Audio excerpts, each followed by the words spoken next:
First of all, I would like to thank Rabbi Schneier for his very kind invitation. And I would like to tell you how much it is an honor for me to share this reflection time with you. After the presentations that we've heard this morning on the various good practices and actions, the key question is to know exactly what is our vision for the future. What would we like to build for the future and how? And earlier on, at lunchtime, I had the great opportunity just to say a few words. I cannot come back on this. I do not know whether Rabbi Schneier was there. I don't think so.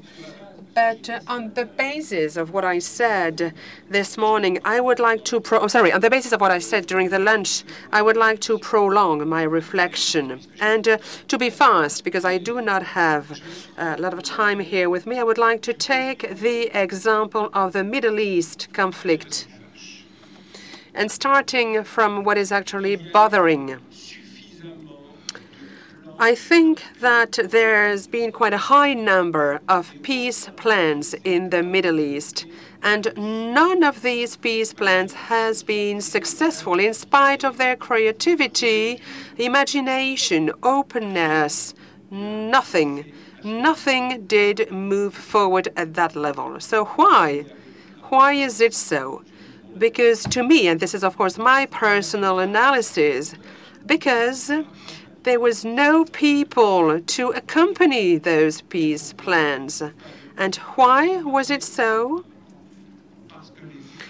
Because the identities of the ones and the others are closed. They are a monolith and hence violent. You probably know that there is a very famous book, a very successful book, which is the Amin Maalouf book called Murder Identities. The identity can be a murder. You know, if you ask me what I am, who I am, and if I tell you that I'm Jewish, I will forget that I was born in Algeria, that I am of an Arabic French culture, that I then grew up in France, that I am a Sfarad, but I was listening to the Ashkenaz music because I had Ashkenaz teachers, that I really love jazz, I love classic music, and so on and so forth. So my identity is complex. If I forget about the complexity of my identity becomes a murderer. So let me come back to my question.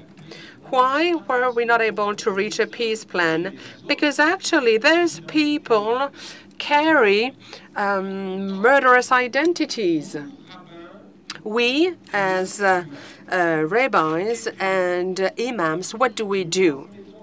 We do transmit messages to our communities, religious messages. Religion is the basis of identity. It is one of the key factors of identity. We do speak to hundreds of millions of believers, and what do we tell them? We have a huge responsibility. And within our speech, there is a Shoah. Shall I have a speech that will open the identity to the others, or shall I have a speech that will close to the others' identities? We do not ask imams or rabbis, to make peace. It's not our role. But you have this so-called identity hurdle to the peace process. It is up to us to lift this identity hurdle, or on the other hand, to strengthen it. And our role as imams and rabbis is just to learn together how we can lift this identity obstacle or hurdle.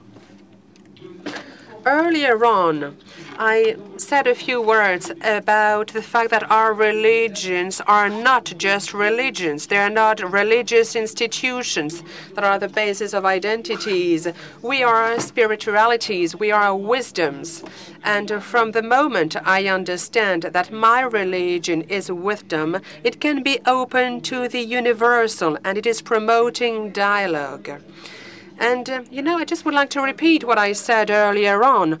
One of the most efficient means to fight against integrism, fundamentalism, is not only tolerance, because when you're faced with the power of fundamentalism, as the Imam said, we are the knife that is cutting in the Western world better, because youngsters are going to follow a very strong speech.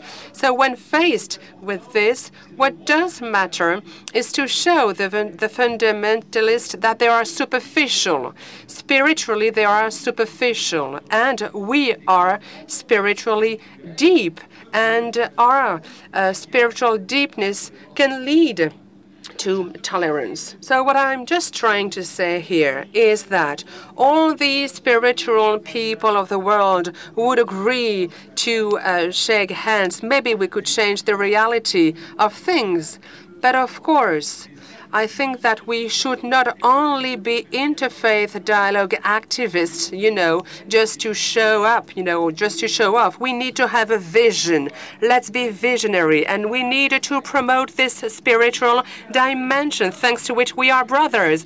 I was just telling to an imam, a friend of mine, with whom I was actually chairing a conference.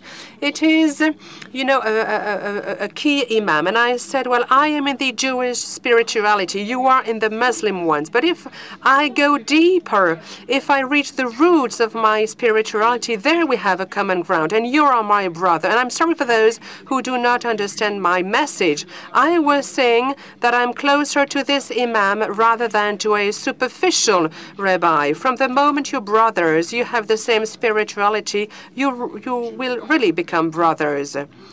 So I don't have the time to tell you what my foundation does in Geneva. But for the first time, we have organized regular meetings between youngsters, young Jewish students and Muslim students. They meet on a regular basis in Geneva. We do work with the Council of Europe, with the United Nations on this interfaith dialogue. We have been also the partner of a World Foundation for the setting up of the large Imam Rabbi congresses in Paris and Sevilla. We still work with them, and above all, and I will end with this,